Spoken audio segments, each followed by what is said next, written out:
Eu tava na academia e veio um rapaz que ele conhece o MBL, assim, acompanha e tal. Um cara simples, ele é instrutor da academia e tal. Ele veio me conversar. Pô, você viu o caso aí do Léo Lins? O cara do nada, ele não fala comigo na academia. Obviamente, como todo instrutor da academia, ele fala com as mulheres gatas. Sim, né? sim. Como ótimo. sempre, né? Isso faz parte do Sim, pacote clássico. instrutor da academia, que é não deixar o gordo lá se lascando com pesos e fazendo as execuções erradas e olhar as gatas. E ele veio comentar. Você viu o caso do Léo Lins? Eu disse, sim, vi, a gente comentou do caso do Léo Lins. Ele é um absurdo isso. Parece que o Brasil tá virando a ditadura e não sei o quê. O cara começou a falar e eu lá malhando e querendo fazer meu exercício. Sim. O cara não deixando eu fazer exercício, porque toda hora ele vinha e ficava falando. E eu, pô, meu irmão, eu trabalho com isso todo dia. Ele sabe que eu sou do MBL. E ele queria informações. Ou seja, isso foi uma pessoa comum, cujo interesse em política médio é baixo, que se interessou muito por um caso específico. Aí eu perguntei ele, sim, mas você viu que o Deltan foi caçado? Ah, vi, um absurdo. Então, o que aconteceu com o Léo Lins, o que aconteceu com o Deltan, ressoou na população. As pessoas viram, perceberam, ficaram indignadas e a gente sentiu o efeito disso. Qual o efeito? As nossas lives aumentaram quando rolou isso aí, as pessoas compartilharam muito materiais que envolviam esse assunto e elas começaram a conversar. O problema da censura no Brasil, como a gente está colocando, não é um problema acidental ou contingente, não é uma coisa que vai passar. Por que não é uma coisa que vai passar? Porque o sistema político exige que haja essa censura. O sistema político não pode abdicar de ter essa censura, justamente porque a democratização da opinião nas redes sociais foi o grande problema do sistema político. E eles têm um problema nas mãos que eles precisam resolver. Tem um detalhe que todos eles já devem ter feito esse cálculo. Todo mundo está percebendo que o governo Lula está fraco. Essa não é uma percepção exclusiva do MBL. O parlamento sabe que o governo Lula está fraco. O Kim, quando vem falar de atualidades do parlamento, de conversa de bastidores, o que ele mais fala é: o Lula não vai conseguir passar isso, nunca se viu um governo que começou tão mal, o Congresso não está nem aí pro Lula, o Lira não está... Ou seja, o clima em torno do governo Lula é um clima já meio que de derrota. O governo não começou bem. O governo Lula para o sistema político foi uma espécie de salvaguarda. Ele era o único cara popular que poderia enfrentar o Bolsonaro, que teria uma chance de ganhar. Ele ganha do Bolsonaro apertado numa eleição difícil, tendo o Bolsonaro feito todo o horror que foi o governo dele. Ou seja, o cara ganha nesta circunstância contra um cara memístico que subiu graças às redes sociais e que tem os valores dessa galera que está indignada, da massa de classe média. O sistema precisa resolver esse problema e ele não pode se fiar no Lula, porque o Lula está fraco. Então eu vejo assim, o maior temor de caras como o Alexandre de Moraes, de outros ministros do STF, de gente dos tribunais superiores, de alguns grandes caciques partidários que não são esquerdistas, que não tem nada a ver com esquerda. O grande temor desses caras é um Bolsonaro 2.0. E se rolar um Bolsonaro 2.0 mais agressivo? É porque a gente vai dizer, mas não tem ninguém aí na parada que seja o Bolsonaro 2.0. Agora, mas note bem, eles viram acontecer um fenômeno que não tinha nada, que começou com uma efervescência na rede social, que cresceu, que projetou o Bolsonaro. Então, a análises que olham 2026 e enxergam os atores que estão aí como candidato, vai ser o Tarcísio, vai ser o Zema, vai ser fulano de tal. E esses caras não têm o perfil do Bolsonaro, porque nem na retórica eles são do enfrentamento. Sim. Eles não são do enfrentamento. Eles não são do enfrentamento nem na retórica, porque o Bolsonaro era apenas na retórica. O temor deles é, e se aparecer outra pessoa? E se aparecer, por exemplo, um Danilo Gentili, como a gente falou? Se aparecer outra figura que a gente nem tá comentando? Qualquer figura aí.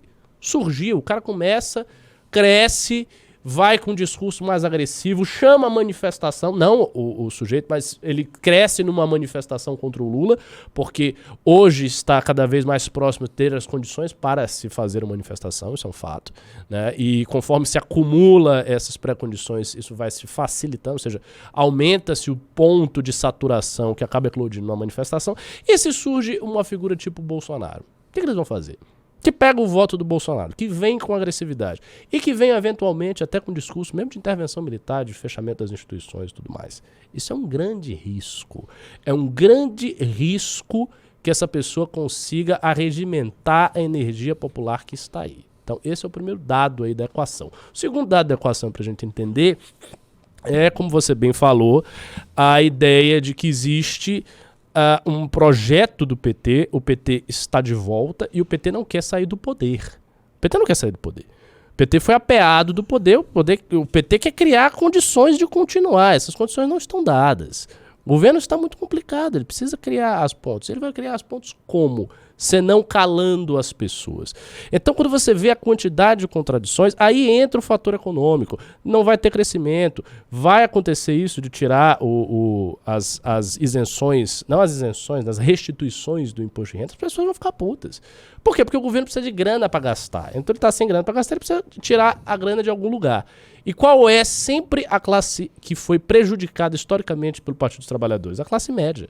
A classe média é de onde veio os maiores inimigos do Partido dos Trabalhadores, é a classe que foi mais prejudicada pelo Partido dos Trabalhadores, é a classe quase que um inimigo histórico do PT, é a classe média brasileira. Não podemos esquecer daquela velha frase da Marilena Chaui, quando ela estava numa conferência, eu acho que ela estava até com o Lula na conferência. Sim, o Lula estava lá. Pois é, que ela fez um longo discurso dizendo que as classes populares não haviam ascendido para...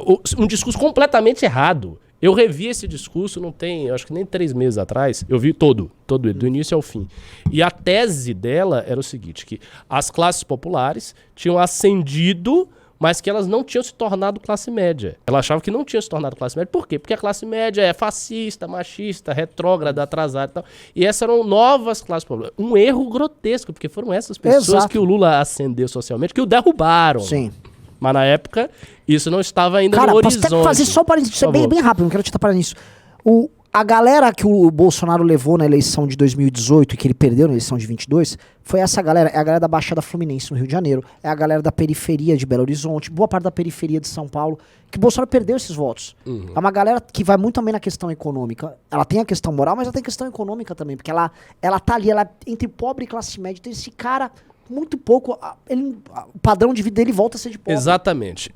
Em termos econômicos, são as pessoas que estão mais sensíveis a flutuações e crises. Exatamente. Bate uma crise, pro pobre, muito pobre, claro, a crise o afeta, mas não afeta com tanta agudeza, porque ele já é pobre. Sim. Ele já está numa condição de muita precariedade, muita vulnerabilidade.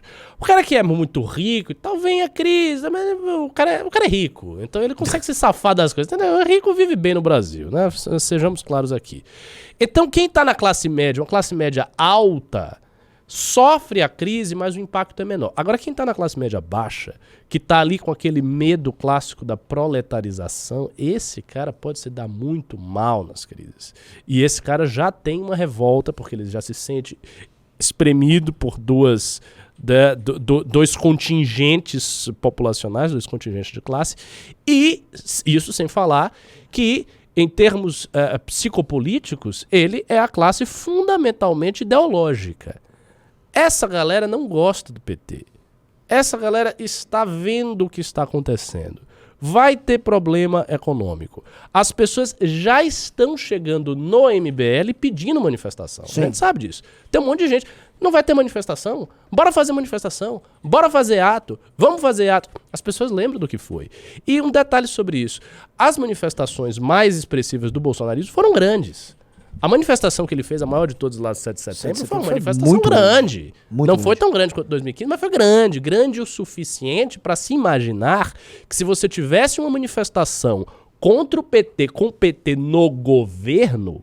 Veja, as pessoas que saíram para defender o Bolsonaro, elas sairiam também. Muita gente. Mas muita gente sairia agora para... Exatamente. Muita gente a mais. Sim, teria base social para isso. Para ir meter o dedo na cara do PT, imaginando que com isso conseguisse recuperar o tempo heróico do impeachment. Sim. Então, esse governo está sendo cozinhado. Ele está sendo cozinhado, nós estamos falando aqui em maio. Ainda não pintou nenhum grande escândalo, pode pintar. Sim. Tem CPI aí a dar com pau. O que cria, por parte da população, uma atenção especial na política, com um monte de CPI. Então, assim, todos os elementos estão em jogo. E hoje a nossa posição é muito aguardar para ver se essa equação vai se configurar em uma coisa definitiva.